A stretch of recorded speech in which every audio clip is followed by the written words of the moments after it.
Hey everyone, I'm Riot Brightmoon, executive producer of League of Legends, and I'm here on behalf of the entire League dev team to welcome you to Season 2023. First off, I want to wish you all a happy start of a new season, and I want to thank you for the marks you've all made on League, from the hype plays to the big brain moments, and all the ways you've helped make League what it is today. We have a lot to share with you, including our final updates on Ahri and Aurelion Sol, some upcoming skin thematics, an update on Ranked, and a sneak peek at some champions we'll be releasing later this year. But before we get into what's coming, I want to share a quick recap of this year's preseason. So let's go.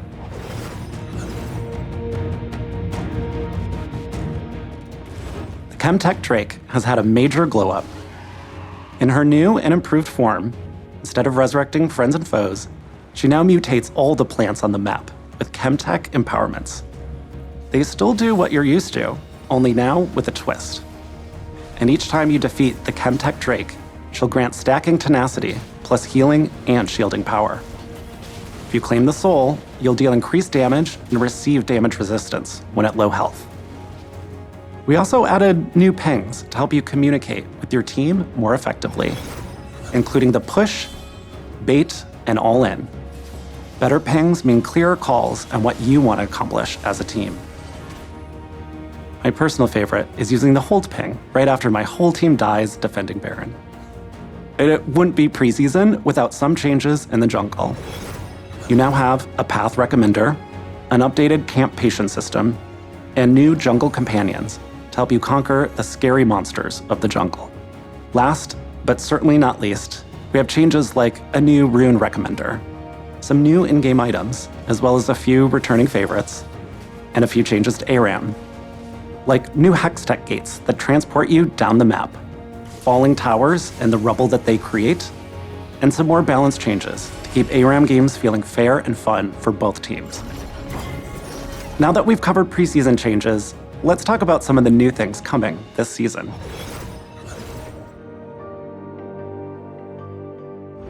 After a year of waiting, we're finally releasing Ahri's ASU.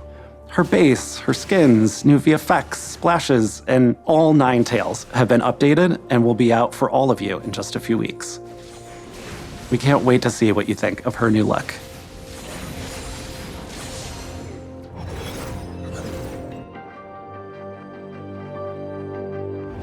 There are a few champions who haven't gotten a new skin in a while, including Aurelion Sol, Ivern, Kled, and Callista.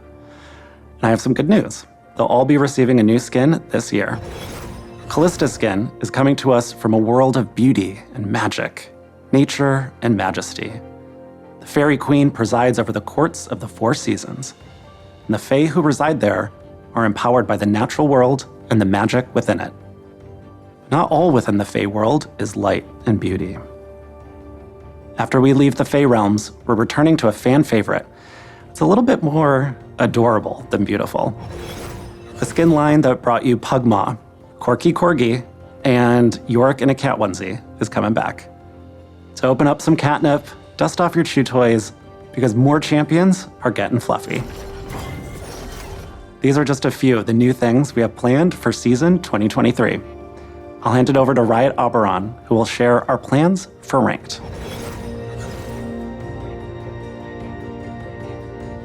Hey everyone, I'm Chris Roberts, also known as Riot Auberaun, the project lead for the Game Loop team.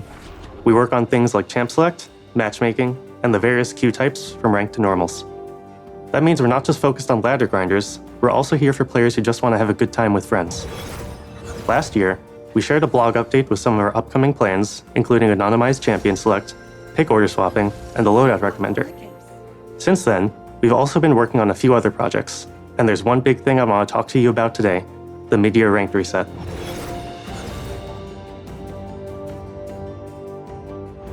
Ranked splits have been in the game for a few years, but until now, they were just a way to separate the single ranked season into thirds to help folks pace their progress. Starting this year, the 2 ranked splits will have a full ranked reset in between, with rewards to match. Here's the thing: a lot of players come back to League at the start of the season, ready for their climb to their ranked goals. But when we look at the data, It doesn't actually take the whole season for players to hit their peak rank if they've been playing consistently every patch. If you don't take your foot off the gas once you start your climb in January, you'll probably reach the peak of your climb around halfway through the year. After that, things can get a little rough. For players at higher ranks, the middle of the year can be a stress fest of playing just enough to avoid decaying or demoting. And once players realize they're not steadily climbing, many of them either drop out of ranked or turn to smurfing. Neither of these things are great for fair matchmaking or enjoyable league experiences, especially for players starting their climb later in the season. All in all, there are honestly a lot of reasons why most other games, other Riot games included, don't have year-long ranked seasons. So this year, we're getting with the times. When Split 2 starts, it won't be as heavy a reset as the one in January. We're not introducing a second preseason, so the game won't change dramatically enough to warrant making you re-earn your rank to the same extent. And if you've got something keeping you AFK for the first half of the year, don't worry. The mid-year reset is even less significant if you haven't played many games since January. We know this is a huge change, but it's one we think will help keep League feeling modern and fun while addressing a few of the pain points we've seen over the years. Okay, that was a lot. Let's end things on a high note by talking about the shiny stuff, rewards. Each split, you can earn the full ranked reward suite, icons and emotes, ranked borders, and a ranked skin. Yes, that means there will be 2 skins for ranked this year. We're also adding in some extra rewards for your climb as you progress on your ranked journey. In addition to this, we're also removing the gold rank requirement from ranked skins. Now, every ranked player will have the chance to earn the skin moving forward with chromas to match your final rank. The skin will continue to reflect your final ranked achievement, but we want you to also be able to earn it through dedication to climbing. That said, if you're below gold, it won't be as easy as play 10 placements for a free skin. The number of games required to earn the skin is drastically higher below gold, so just because you now can earn it at silver or below, doesn't mean you will. That wraps things up for me. Up next is Riot Lexical, who's going to talk to you about our plans for champions this year. Thanks, and good luck on your climbs.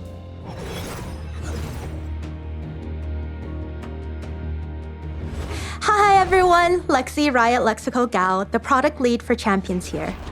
I'm going to talk a bit about some of the new champions we have planned for this year. But before that, I want to touch on our plans for the year overall.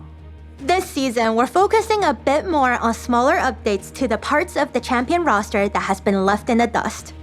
We want to continue improving older champions' gameplay fantasies, so we'll be doing more mid-scope updates throughout 2023.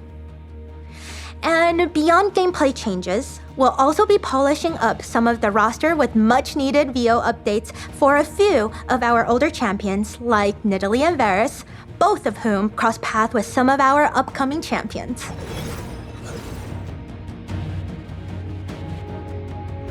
First up this year is Aurelion Sol CGU. In the last LoL Please, we showed you some of the updated abilities that fans the flame of his dragon fantasy. But we didn't go too deep into the parts of his kit that strengthen his star forging theme. Not only can Aurelion Sol forge stars like a nebula in deep space, but he can now drop them from the sky onto his foes in Summoner's Rift. Ooh, ouch. As we mentioned before in the last video, his new passive causes all of his abilities to grow in size over the course of the game, including his new ultimate. I mean, what's more satisfying than dropping a massive star you forged in outer space on someone's head?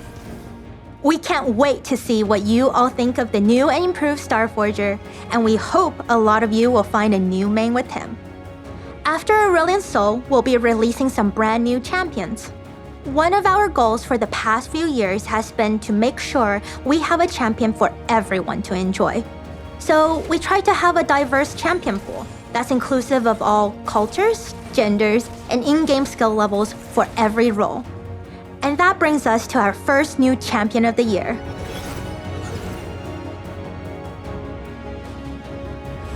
I'm super excited for all of you to meet our male enchanter from Ishtal.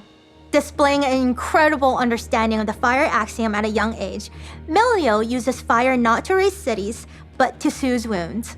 Now he travels to Ishalcan, carrying the hopes and dreams of his family on his back, along with his trusty backpack.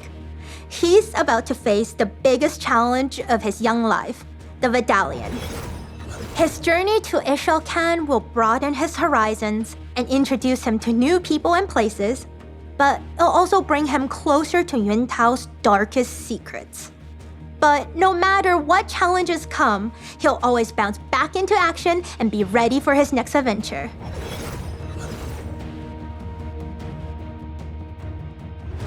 After we're done with the adorable enchanter, we're moving on to something a bit edgier. I know some of you love complex champions and novel link skill descriptions, but others want to focus on macro play and pounce into action with a straightforward kit. If that sounds like you, good news. Naafiri is the Darkin for you. She's a mid-lane assassin made for those of us who want to focus on the hunt. After awakening from her slumber, her first objective is to track down her Darkin brethren. Her newfound body, or bodies, seems like a cruel twist of fate at first, but they prove useful for locating her fellow Darkin, and as a source of wisdom. After all, it's always better to hunt in a pack. I have some bad news though. Unfortunately, Naafiri is the only champion this year without a shirt. We know how much you all love abs, so don't worry. We'll be looking for more opportunities next year.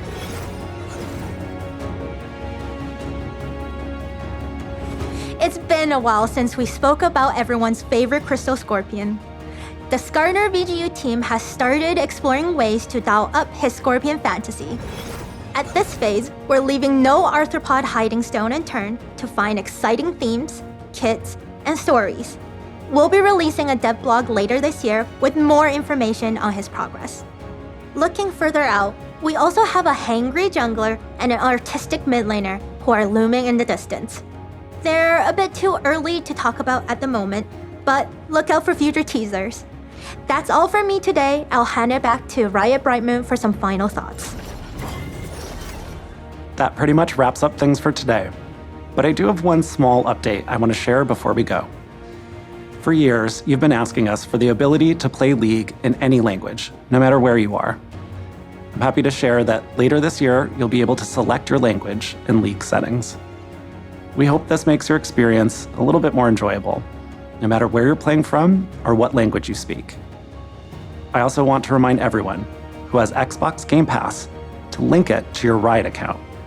This way, you can unlock every champion for free and get a 20% experience boost for as long as it's active.